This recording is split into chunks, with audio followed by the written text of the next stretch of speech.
Hi everybody, all my followers, be welcome to another video. Right, the video today is on a 2008 BMW X3. I believe this is the 2-liter diesel. I'm pretty sure it is the 2-liter diesel. This came to me, well, I was actually asked to look at this car a few weeks back. Well, the car is actually here for nearly 2 weeks, to be honest with you.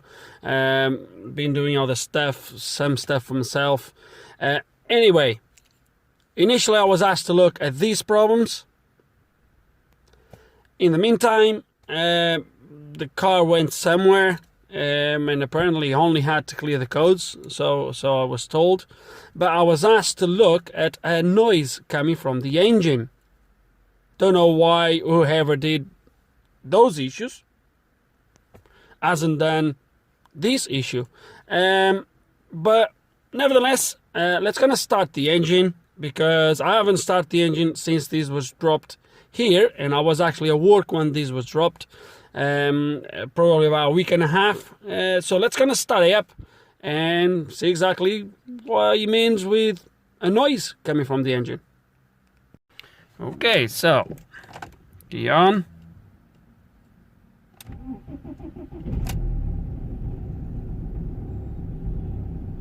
Okay, a little bit lumpy. No, now it's running fine.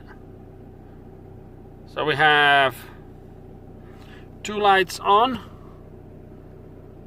engine light and that glow plug light with the DD underneath, and obviously no fuel. Okay, it's actually running not too bad. At first, I can't really hear anything strange, I would say. Nope, it looks okay, but let's gonna open the bonnet and listen a little bit closer.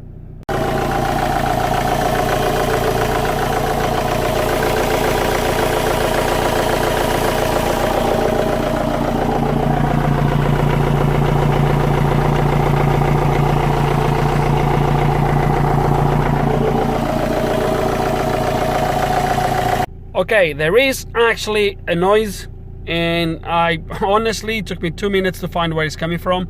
I don't even know if I'm going to record, if I'm going to publish this video at this point. But let's gonna get the Maxi scan the car just to confirm that my faults are to do with the air system.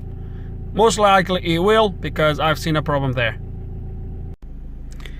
Okay, and let's gonna see what we have on my DDE.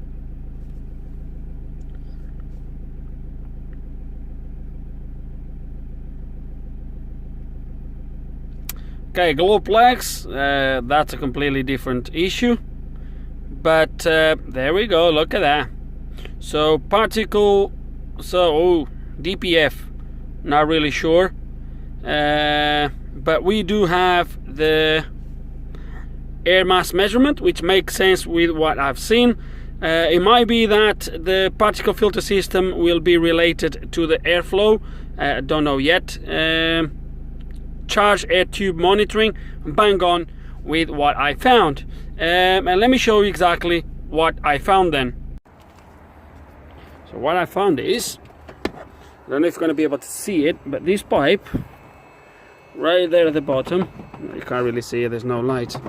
This pipe for the intercooler came off, is no longer attached, so that's why he's making all these faults. Not sure if the DPF is going to be related though.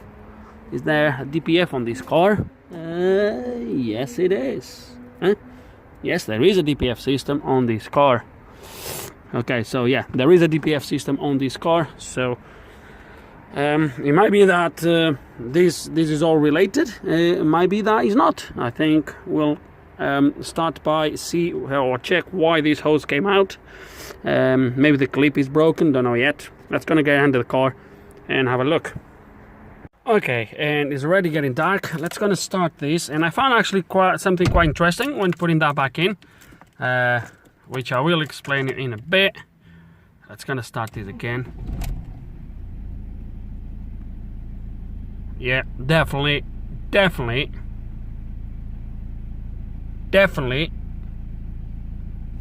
sounding way better, completely different. Yeah, that's good. Now let me show the difference.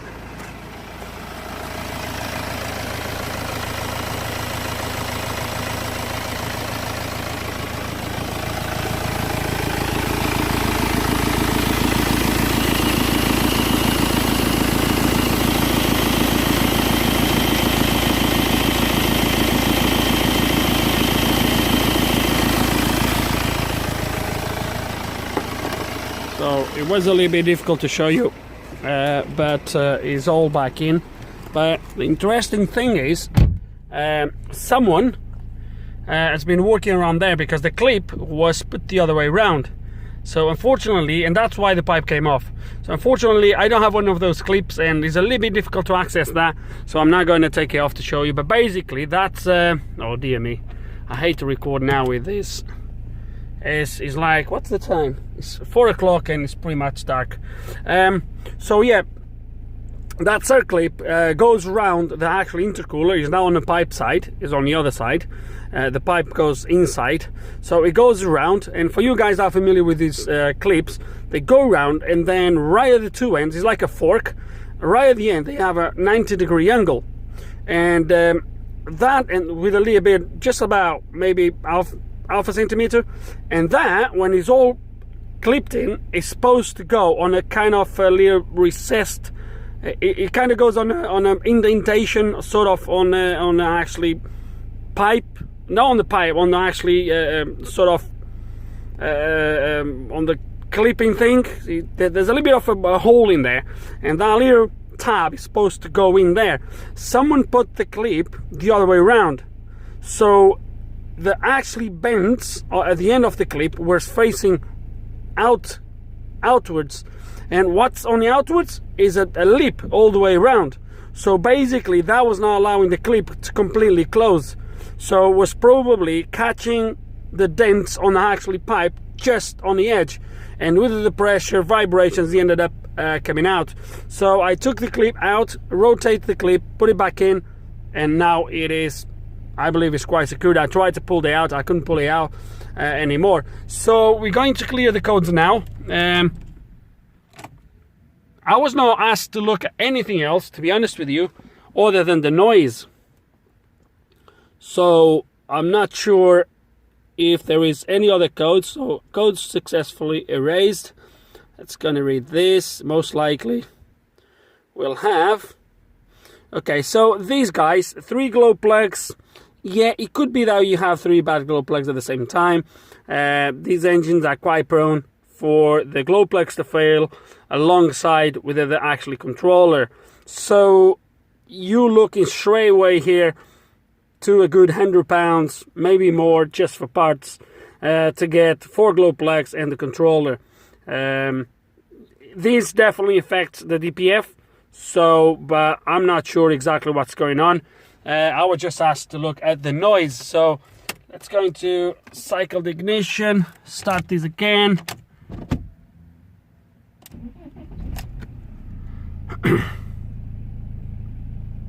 Okay, so we have the engine light coming back on straight away.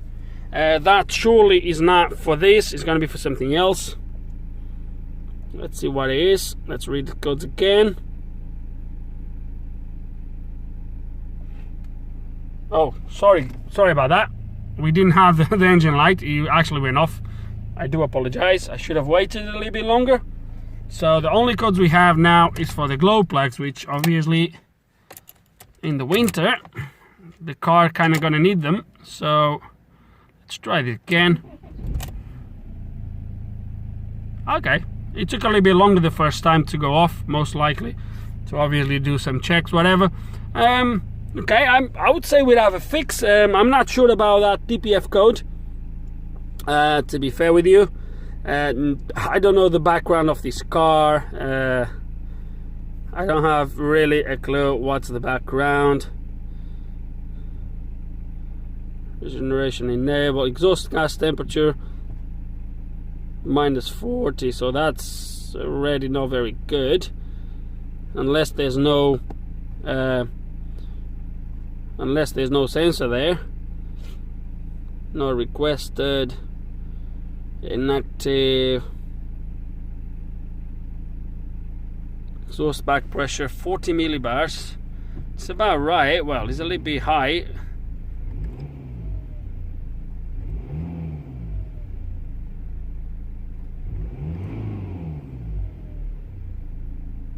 Okay, the values move, so I would say everything's connected except that before particle filter, which it doesn't, unless that's why it's causing the code. Maybe, I don't know. Anyway, guys, I was not asked to look at that, so if he comes back for something else, we'll look into that. I was only asked to look at the noise. Just a little bit of background story. Why you might say, well, why do you have the car here, why you don't speak with the owner, and why you don't get it checked. If there's no engine light, let me tell you that I'm not going to be requested to look at this, believe me. But I had in the past where I would go ahead and beyond what I was requested to do, to fix all the issues that I would see.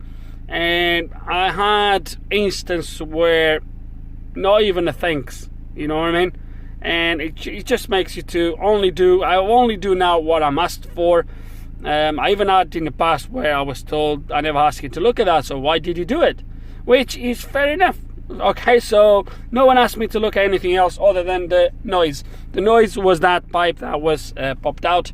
We put it back in, and looks like the car is running okay. So I'm gonna leave the engine running here for a little bit longer. Why? I don't even know if I'm gonna post this video, to be honest with you. Not very good. Nothing really interesting. But yeah. Right. Hope you enjoyed the video. If you have any questions, any comments, put them below. And like always, guys, thanks for watching.